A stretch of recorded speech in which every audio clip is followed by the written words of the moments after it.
Món possible, perquè un altre món és possible. Isabel Rodríguez és moltes coses. Ha estat infermera i fotògrafa, és escriptora i bloguera de viatges. Cooperant a Àfrica, ha deixat constància de la seva experiència als llibres Gundi, unes vacaciones diferentes, una aventura solidaria en Chad, i Descubriendo el corazón de la tierra, 7 lugares cambiaron mi chip. 2 llibres de plataforma editorial, però és que ara ha publicat la seva primera novel·la de ficció, que es diu Seis dedos, està, com diem, basada en experiències reals viscudes per l'autora. Isabel, benvinguda a Món Possible. Hola, moltes gràcies, què tal? Isabel, Seis dedos fa referència a una ètnia desconeguda, dir que té més de 5 dits. Aquesta ètnia existeix o és fruit de la imaginació? Fruit de la imaginació, perquè la novel·la és ficció. La polidactília és una anomalia genètica que normalment tenen un dit més. El curiós, com que no han tingut contacte amb l'home blanc, ells estan orgullosos de tenir la polidactília. Aquesta ètnia viu suposadament en una illa deshabitada del mar Carib, que es diu Isla Barranco. Sí. I a vostè li serveix tot això, tota aquesta història, per mostrar-nos una sabidoria ancestral i una espiritualitat de la que anem escassos. Això. L'escriure un llibre ens permet poder explicar el que un sent i incidir intentant canviar hàbits, i que amb el gènere novel·la tenia més possibilitat d'explicar temes que tinc com el deure de transmetre. Quan ho expliquen els personatges en els diàlegs, no? Que sembla que no és el que diu l'autora, està clar que és això. I a la seva novel·la contraposa les formes de vida occidentals amb la d'aquests llocs del planeta on encara no ha arribat la civilització de l'home blanc, o no ha arribat prou, per la qual cosa encara no l'ha contaminada, no?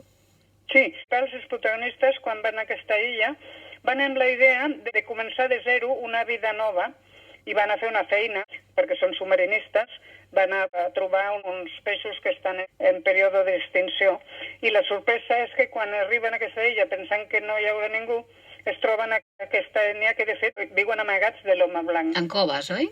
Sí, en unes coves, i només surten de nit, però arriben a trobar-se, i això fa que tingui un canvi, els hi marca moltíssim la seva espiritualitat, coses ancestrals que aprenen d'ells, i els hi fa fer un tomb a la seva vida, però un tomb radical. Observant-los i convivint amb ells, veuen que han de canviar la seva forma de vida. El llibre diu és un cant de lloança i gratitud cap a la natura, cap a la vida, cap a la creació, i és un llibre que dedica als nets. Quin món deixem a les noves i futures generacions? Espero que la gent es vagi conscienciant. El llibre també dona peu a parlar del medi ambient. La noia, que es diu Selma, quan arriba allà, veu un món tan diferent, o sigui, veu que allà no ha tocat res ningú i, clar, queda impactada. La idea és que el lector vagi obrint una mica els ulls. Sí, el llibre denuncia del que estem fent amb la natura, amb la mare terra, parla de la basuraleza. Parlar del medi també li permet endinsar-se dins del nostre jo interior. Sí, perquè ells descobreixen una connexió. De fet, tots en tenim una connexió amb la part espiritual que està connectada a l'univers.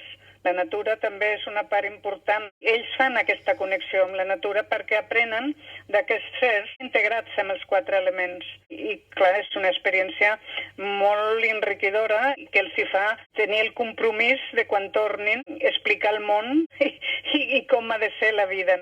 Sí, d'una banda aquest amor a la naturalesa i l'altra a l'autoconeixement. Als seus viatges, conèixer altres cultures, li han donat aquest coneixement, però l'han fet millor persona, més satisfeta i agraïda pel que té, o més crítica i escèptica?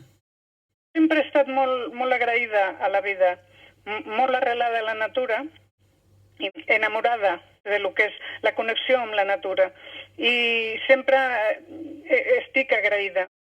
La seva experiència, Isabel, a països com el Brasil, la República Dominicana, el Congo, el Txad, el Marroc, la Índia, Austràlia també, 7 llocs que li van canviar la vida, diu en un dels seus llibres. Per què? Què li han ensenyat?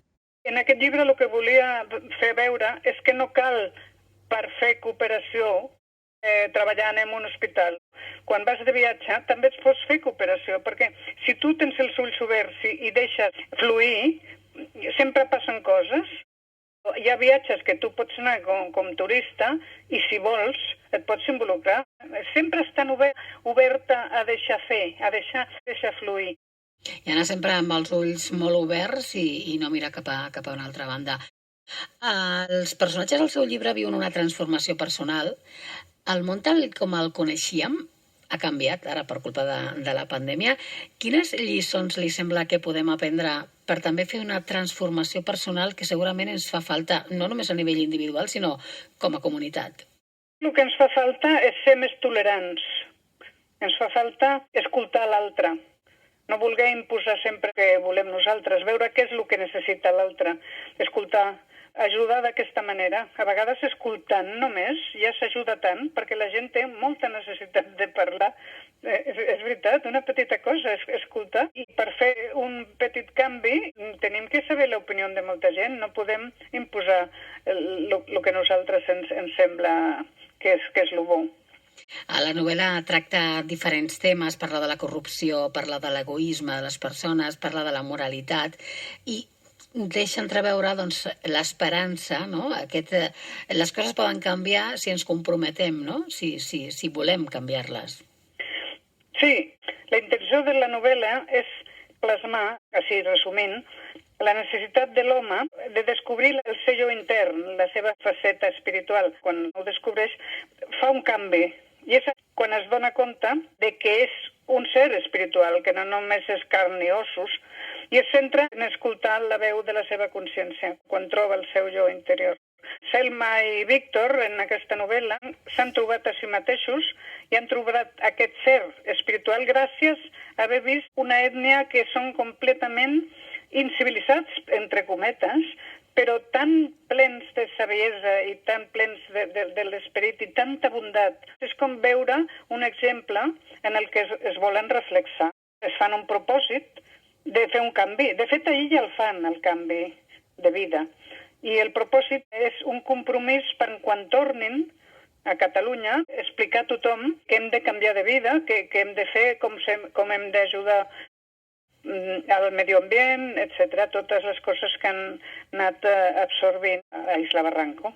6 dedos, de Editorial Círculo Rojo, és una perfecta manera de reflexionar sobre el món que tenim i el món que volem deixar als nostres fills i als nostres nets. Isabel Rodríguez, un plaer. Moltes gràcies. Adéu, bona tarda. Adéu, bona tarda.